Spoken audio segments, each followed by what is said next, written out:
want you all to imagine this scenario. There is just a seed without soil or water. Now, this seed holds no value. It exists, but as you can tell, it's not that useful. In the real world, if I randomly came up to you and said, "Here, have this seed," you would think no better of it than to throw it away, because it's worthless, right? But what if, instead of throwing that seed away, you saw potential in it? You watered it, nurtured it, basically allowed it to grow. After repeating that process for some time, it will flourish into a massive, prosperous tree. Just think of all the possible ways we can utilize this single tree. Not that worthless anymore, isn't it? And if you think about it, this concept occurs in life more often than you think. You see, 2 years ago, I was an 11-year-old child stuck in the pandemic, literally swimming in the sea of abounding time. So I did what any other person would do and scrolled onto my social media for inspiration. In doing so, I came across something that intrigued me.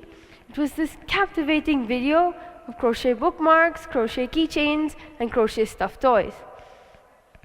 My eyes were filled with awe of how these random flicks of the hand magically spew out such an intricate piece of fabric. So, after being so fascinated from this form of art, I was able to convince my mom to enroll me into a crochet class. I started small, making chains after chains. Eventually, it progressed into rows. Sooner or later, those rows morphed into anything I imagined within the hands of my creativity. It was until then on that I realized I finally found my hobby. Okay, here comes the problem. Most kids my age start to abandon their hobbies by spending ridiculous amount of time on their devices. I'm not saying I wasn't one of them, but it always made me ponder, what if we hadn't? What if this is the reason why most of us think we aren't doing enough things we love? And if I'm being honest, I guarantee you, none of you know how many times I receive this exact same text message from my friends every consecutive day. So this is how it goes. So I go, "Hey, what's up? I'm so bored." So I go, "Okay, if you're so bored, can you send me the notes, please? I'm so bored." Apart from being annoying, I find this so baffling. We live in the 21st century and have more accessibility to anything ever in the history of the world. You see the problem now? Hear me out. I'm not saying that it's completely wrong to spend an hour or two by doing nothing, but it's a problem when it's a constant routine. And we have such an amazing solution for that problem. Apart from being a cure for boredom, hobbies carry a pack of benefits too.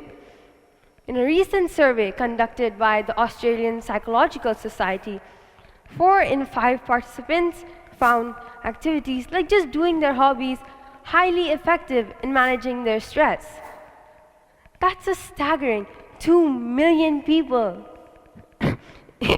In addition, New Zealand scientists found that just engaging in a hobby leads to an increase in well-being that lasts until the next day. You see, the reason why finding time for hobbies can work has to do with how they affect the reward system in the brain. You see, when we take part in a hobby we enjoy, chemical messengers in the brain, known as neurotransmitters, are released, such as dopamine, which helps us feel pleasure. So even though we may not feel motivated in the beginning to spend time on a hobby, Once we start it and feel the associated pleasure, these feel-good chemicals will kickstart our reward system and subsequently our motivation to do it again. And this applies to all age groups. It is proven to encourages kids to use their imagination and promote their mental stimulation, which we all know their devices alone do not provide enough of. And there are countless studies that prove the enrichment in the elderly too. In a study conducted in Australia on women's health, age 80 and over, the relationship between participation in creative hobbies led to an improved mental health status. Moreover, a Swedish study found that activities like just doing DIY or gardening could reduce the risk of a heart attack or stroke by up to 30% among over 60s. For me though, my love and passion for crochet had the potential to change my mindset of life for the better. You see, I would come back from school, pick up my set, and start crocheting anything that came to my mind. Whenever I started a crochet project, making a dozen of mistakes is more than guaranteed. But the mistake I didn't make was to let those small errors stop me.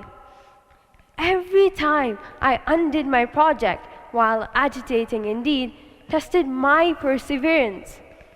I tried, and I tried, until finally my parents barged into my room, and what they saw was amazing.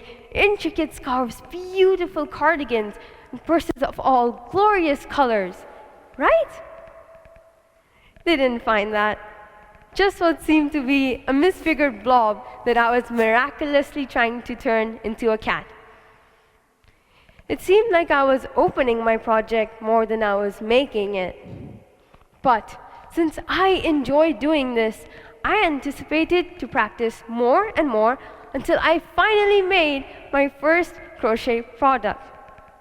I called it the ear saver. It was a crochet mask holder that you would wear at the back of your head, like this, that would save your ears after wearing masks for long hours. I received more recognition from my friends, and soon I started this small entrepreneurial activity called Crocheativity, standing for crochet and creativity. And this was just the start of my learning process. I learned to expand my skills by making small crochet projects that people could buy. I was making customized keychains, purses, headbands, earrings, and so on. And in doing so, I was able to learn many crucial abilities, like time management, and other amazing hands-on experiences that I wouldn't have been able to do if I hadn't continued my journey of crochet.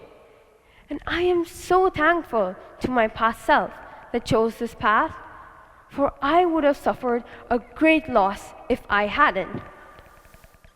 Initially, my hobby was like that same seed, once small and concealed.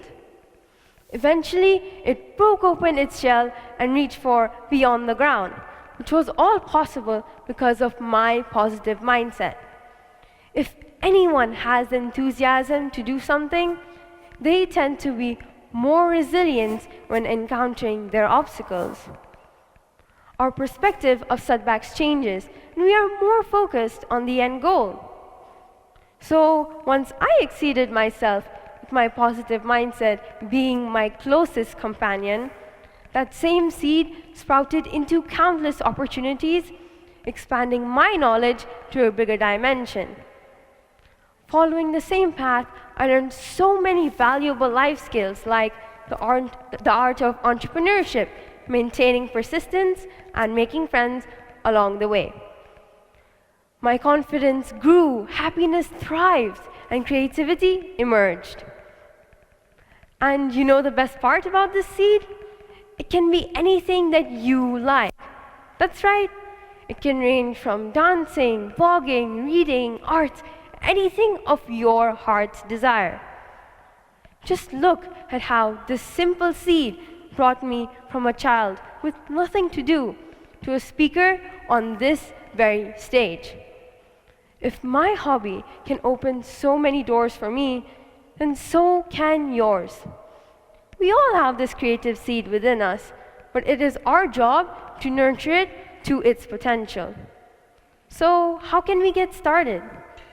When you go home today, I want you to take out some time for yourself to let your hobbies transform into daily habits.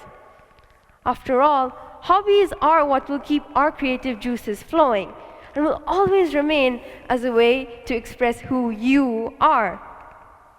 Believe it or not, you can be the busiest person you know and still have enough time to devote to a hobby.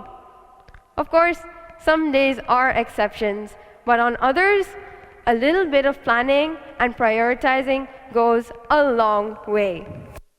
Just think about going home today and reviving one of your long-lost hobbies back to life. Aren't you already feeling excited to start your hobby again? Thank you.